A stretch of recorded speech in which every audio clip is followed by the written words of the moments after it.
Boosie fat ass, man. Where my shell at, man? Better fuck something, man. I ain't got my Boosie face filled up in a little purple up. Who that is? Rocky. Oh, what up, babe? I heard you just fuck with that nigga Trey the dummy and shit, you hear me? What up, bitch? Man, this nigga that killed Bleak, bitch. You ain't think I'm coming for your bitch ass. What nigga you killed Bleak? Yeah, you ain't think I'm coming for your bitch ass, huh, nigga? Nigga, what you want, bro? You want the chain? You want I want money, bitch. I want everything. Hold on, bro. Let's get it. Let's get it, man. Here's the money. Let's get it. Bitch. No, look, here's the money. So I'm gonna do right now. I'm gonna give you that new Boosie CD, man. You know, before, after you kill me.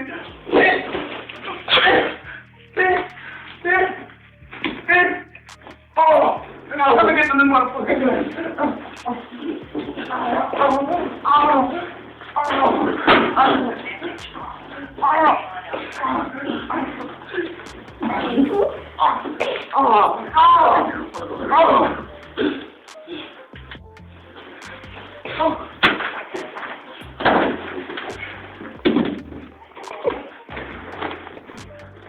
You come stand there, you get hit with that, bitch. Big dick on that Boosie band ass, ho. It's messing for Slim, man. Messing for Slim? Yeah. Bitch, you work for Loco? No, it's messing. You work for Loco? Ain't crazy, man. Bitch, you say it, man. This is what you feel, man. He told me to snitch and die, man. It's a dirty, dirty world that we live in. Who the fuck that is coming? Right here, nigga. Huh? Uh-huh. You can't make it. Somebody slashed out your tires? Slashed out my bitch tires, nigga.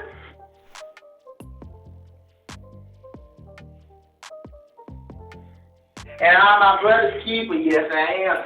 When word first spread through Baton Rouge that Boosie's alleged hitman had been convicted for the murder of Bleak, a man who was once considered family, the streets lit up with rumors. Some people said it was inevitable. Others claimed there was more to the story. But no one expected what happened inside that courtroom the day the sentence came down. Boosie got a lot of victims. He murdered a lot of people. He had a tattoo on his chest that says, Boosie, who next? He's a real gangster. Is he really? Like, he's a real gangster. Wow. And that's the thing that people don't realize about Boosie. Like, Boosie got like 30 to 40 around him all the time. And if you touch Boosie, something's gonna happen to you. Something's gonna happen to you. For months, the prosecution built their case like a puzzle, piece by piece. They told the jury this wasn't a random street shooting. This was a calculated execution, ordered to send a message. They laid out the details: phone calls made just hours before the hit, cell tower pings placing the suspect near the scene, and a ballistics match to a weapon connected to other unsolved shootings. If as your friend, if you do something in the streets, he'll let the streets kill you to maintain the street rule. That's why a lot of his friends is dead and the dark cloud sits over his head. See, when you so down with the streets, homie, you have one of your partners here, like Boosie was doing, upholding them street rules. Any man that constantly hide his eyes is not to be trusted. That's the window to the soul. Man, you look a person in his eyes, man, when you hiding your eyes, you hiding something. And Boosie hide his eyes a lot. He will not let you look into his eyes. He done crossed a lot of friends upholding each. But the biggest blow? A witness who had been close to the operation. Someone who, according to prosecutors, knew the plan before it went down. At first, this witness kept quiet, but once the police applied pressure, the story started spilling out. The jury listened closely as they described meetings, coded conversations, and even a payout after Bleak's murder. Picked up a teen accused of another teen that set off a series of retaliation shootings in Old South Baton Rouge. That shooting started a rash of shootings that occurred in that particular area. Inside the courtroom, the victim's mother sat in the front row every day, never taking her eyes off the man accused of killing her son. Talk. I don't give a about you waking up saying nothing. You won't answer the phone line. I'll tell you on it. I'll tell you. I'll tell you to your face.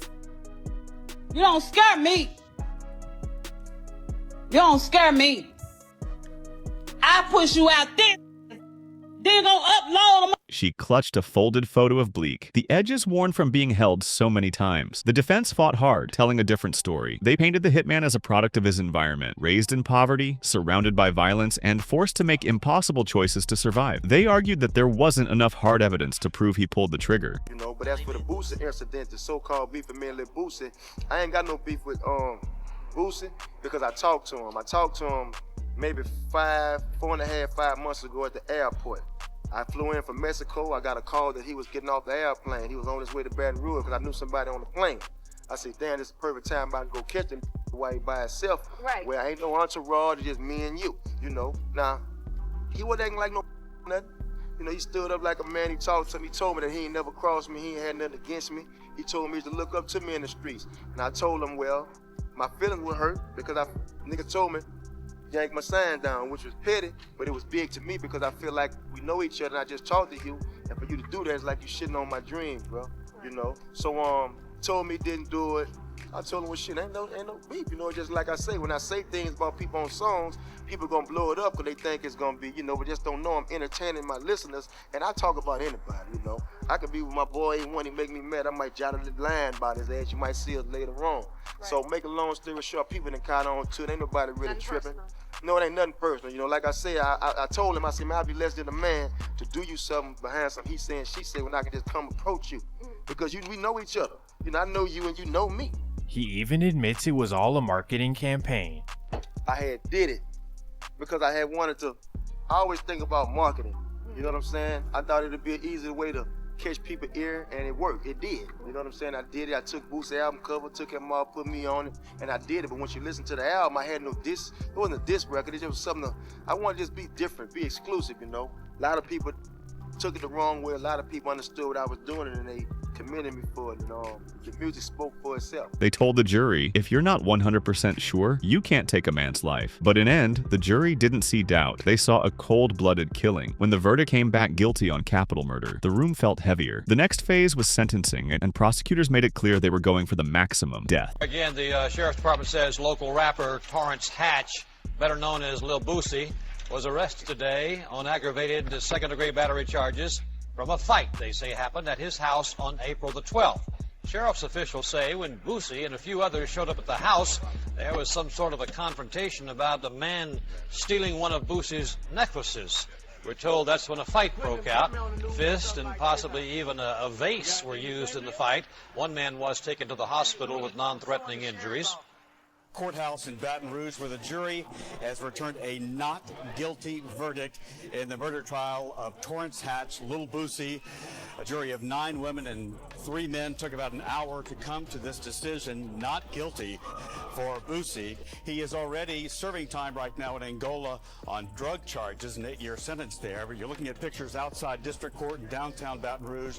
There was a huge crowd inside, outside the courtroom. On sentencing day, the gallery was packed with reporters, family members, and locals who'd been following the case. The judge read the decision slowly, every word hitting like a hammer. I hereby sentence you to death. At first, the defendant just stared forward expressionless. He'd been through the whole trial without breaking. But then, something no one expected happened. He turned his head, looked directly at the victim's mother, and said in a low voice that carried through the room, I'm sorry, I know I can't bring him back. I was wrong. There was no response. The mother just held his gaze, her face a mix of grief and defiance. Some people in the gallery shifted uncomfortably. Others tried to hold back tears. Even the court reporter lifted her head from the machine, just for a second. Deputies stepped forward, cuffed his hands, and began to lead him away. As he walked toward the side door, he glanced back once more at the family, maybe searching for forgiveness, maybe just taking one last look at the damage his actions had caused. Outside, the scene was chaotic. Cameras flashed, microphones were shoved forward, and reporters shouted questions. The prosecutor told the media it was justice served. The defense attorney admitted this was one of the most difficult cases of his career, saying, my client wanted to speak from the heart. He knows it won't change the outcome. The victim's family left quietly, avoiding the swarm of press. They didn't need to say anything. Their expressions told the whole story. In Baton Rouge, this case became a symbol, not just of one man's death, but of how deep the code of the streets runs, and how quickly loyalty can turn into betrayal. People debated whether the apology was real or just a last-minute move to save face. But whether it came from guilt or fear, it's the moment that will be remembered long after the case fades from headlines. And now, with the death sentence handed down, the clock is ticking. Appeals may be filed, lawyers will keep fighting, but for the hitman who once worked in the shadows, path ahead is clear, and it ends where the state says it will. Because in this story, there are no happy endings, only loss, regret, and the cold reality of a life taken, and another about to be.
Boosie did not finance the records. You have to finance the records. Boosie did not give Blue an advance. You didn't reimburse him for studio time. You didn't pay producers.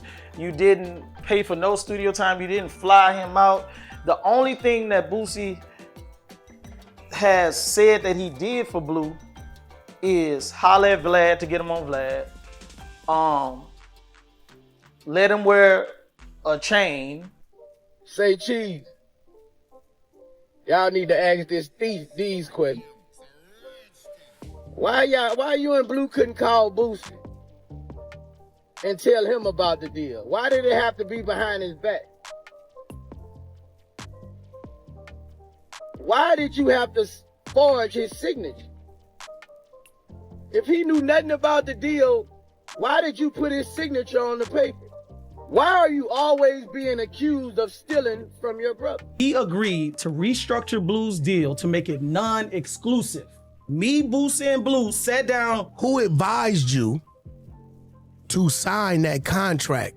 Because Boosie was in the hospital sick or something, right? No. Where was he at? We don't know where Boosie got that timeline from. You have to understand our business relationship. It's hey, Boosie, can you get on the phone? You need to be on this conference call. We need to watch the budget. You handle it. You have to be on top of this shit. Sit down like this, man, Boosie, hey, look, he can get out of his contract because we didn't do X, Y, and Z. I get that. Okay? Instead of us not getting anything, let's let somebody else put the money up, and then we come back and just collect. This is how we've always done business. I've signed every show that you've ever seen Boosie at that's posted on a flyer. Boosie did not sign the actual contract to that show. Every deal, our business relationship is Boosie, here are the numbers. You cool with this? Here are the terms. All right, bam. And once, unless they're in person, I'm signing that digitally.